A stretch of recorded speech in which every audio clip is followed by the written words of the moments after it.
Hello, my dear friends. Welcome. I'm Mari Thurger, and today I'm here to talk about Viking weddings, fantasies and realities, what we truly know about them. Now, if you haven't watched it already, I'll leave here a previous video I have done concerning precisely Viking Age weddings and love tokens. There's plenty of useful information in there, and you should definitely check it, please. Now, on today's video, however, I want to give you a little bit more extra information on the subject, and also because this is a question that has been asked many times before at my Patreon, because my patrons want to get married and they want an authentic Viking wedding, to which I say, just get married the way you want, right? Historically accurate or not makes no difference. It is an important day in your life. Make it count, make it memorable, make it special, make it unforgettable. If you want something historically accurate, especially related to the European Middle Ages, one of you will definitely find themselves in the local lord's bed and the other hanged or off to war. Don't want to jinx it? Obviously not. It is what it is. Now, seriously, make it count, make it special, make it fantastical, just the way you feel like it's meaningful. Well, with this being said, let's dive in straight to it. It has come to my attention that certain TV series about the Vikings have been portraying Viking Age weddings, so there's some doubt concerning the authenticity of it in terms of historical accuracy. Are these marriages represented correctly? What do we know about the history of this topic, of this subject? It is one of the most recurring Viking themes in pop culture. It's in films, movies, right? Comics, television, and medieval festivals. Even currently, several European companies promote Viking weddings in so-called historically correct locations and reenactments. I've seen a couple of those depictions from Iceland and Norway, a little bit of Sweden as well, and these companies really tell you in your face that these performances are supposedly based on historical references. They are not, unsurprisingly. So, what do we know about this important social event in the Viking Age, especially social and family negotiations, contracts, and prenuptial arrangements? The location of the ceremony was always the bride's family home. But unfortunately, we know almost nothing about the ceremony, the ritual. So let me try to briefly present some crucial pieces of information to try to deconstruct some notions on the subject, and at the end of this video, as always, a small bibliography in addition to the video mentioned previously, which you should definitely watch, please. Marriage is a ritual widely mentioned in the Eddas and especially in Icelandic sagas, but without any details, sadly. We know practically nothing about the festivities, the symbolic intercourse, and the ritual itself. Marriage in these periods and societies were more of an arrangement for economic, political, and even military purposes. There wasn't this romanticism around such arrangements, so there aren't great details about the weddings, right? Snorre Sturluson mentions that a goddess protected marriages, VAR or VOR. This isn't a deity we often hear about, right? But most likely we are in the presence of a goddess whose purpose was to bless and preside over oaths and arrangements, which puts weddings into the same package, into the same bag. Now, in the source Rigsula 23, it is mentioned that Carl. Well, Carl and his fiancée exchanged rings in a ceremony. The practice of exchanging rings in wedding ceremonies is very old in Eurasia and became common in medieval Europe from the 11th century onwards. So only very late sources start to mention the use of rings. We could, of course, think about this description of the Rigsula rings as some sort of memory of ancient times when rings were used in pre-Christian marriage rituals, or given the late period of the source and the late period in which the use of rings started to be more common in medieval Europe, this reference may perhaps be influenced by the time of its writing, already in Christian times.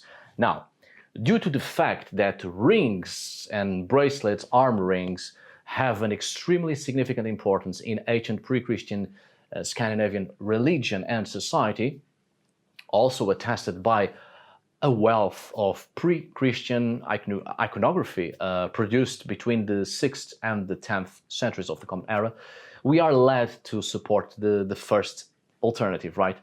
There may have been indeed the use of rings and bracelets, arm rings, in weddings as oath rings, arrangement rings, right? Just the same way we see such objects in other ceremonies involving oaths and acts of homage and fealty. Now, another citation often used by those trying to reconstruct a Viking marriage is verse 30 of Thrymskvida, which alludes to Thor's hammer, consecrating the bride, right, on the bride's lap. But unlike the ring, the Mjolnir, Thor's hammer, began to have greater religious importance in Scandinavia only at the end of the Viking Age as a response to Christianity to create a religious symbol to be shown and wear, influenced by Christians wearing on their necks the cross as a symbol of their religion, which leads many researchers to question the social veracity of this passage. This Attic poem is also considered by many to be of Christian composition, considering it is a very late poem. I shall eventually cover this poem in the future, don't worry. Possibly.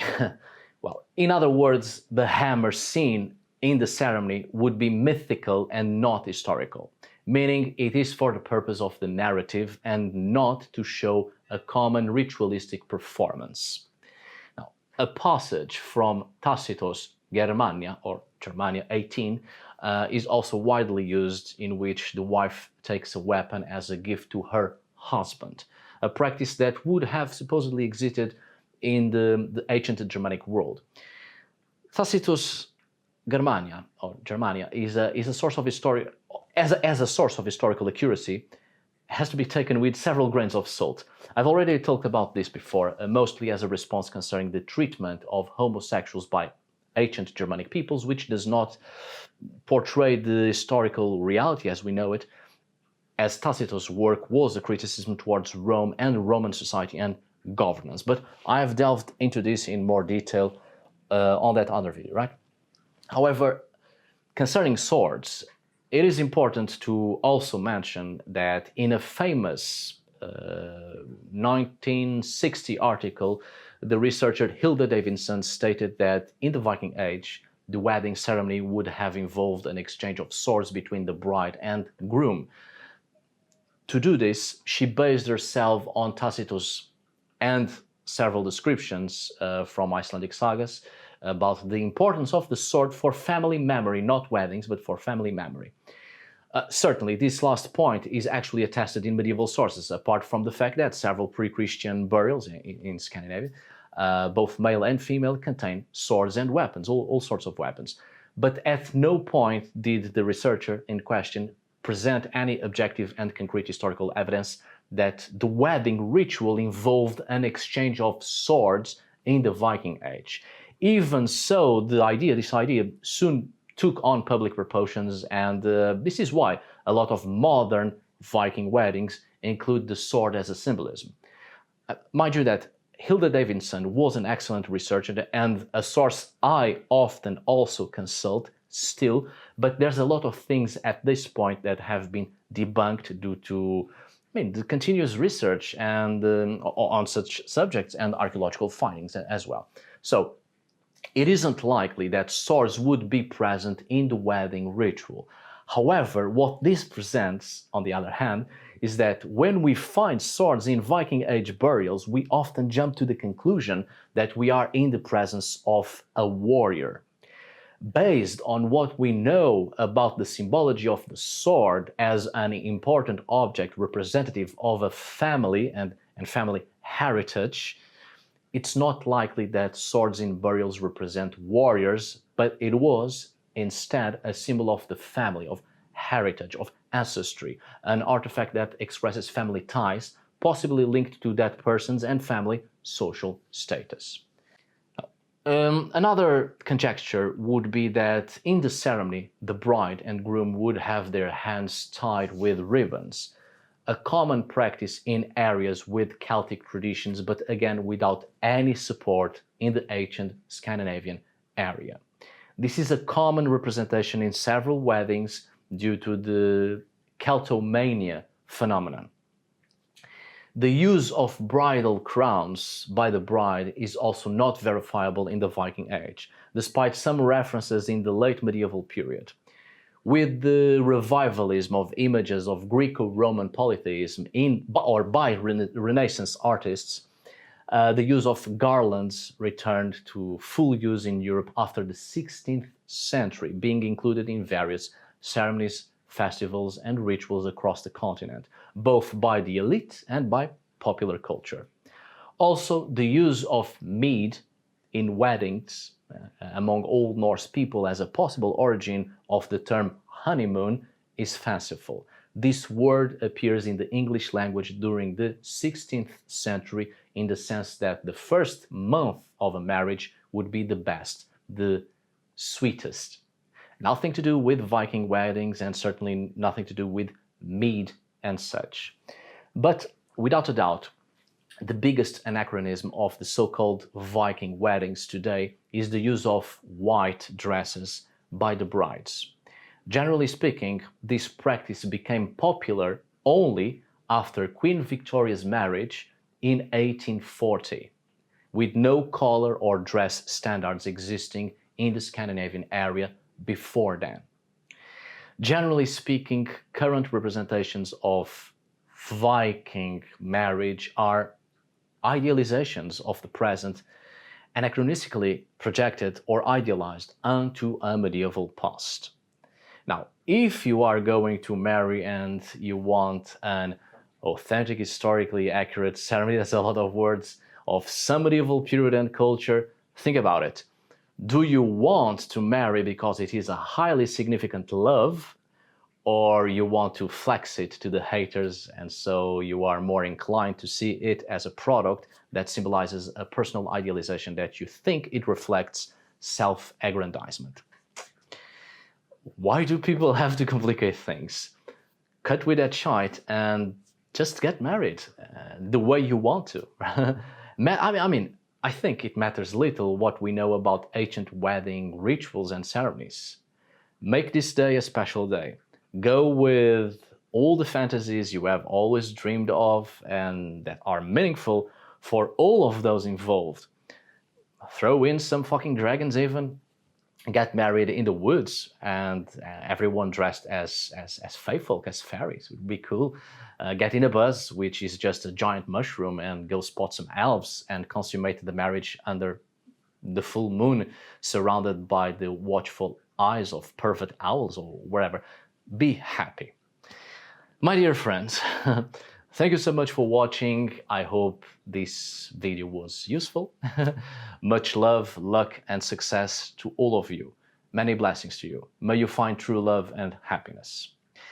And, well, many blessings to all of you. I think I said that already. And many blessings to my patrons who are getting married as well. As always, tak por idag. Thanks for today. Obrigado por hoje. Until we meet again, my dear friends.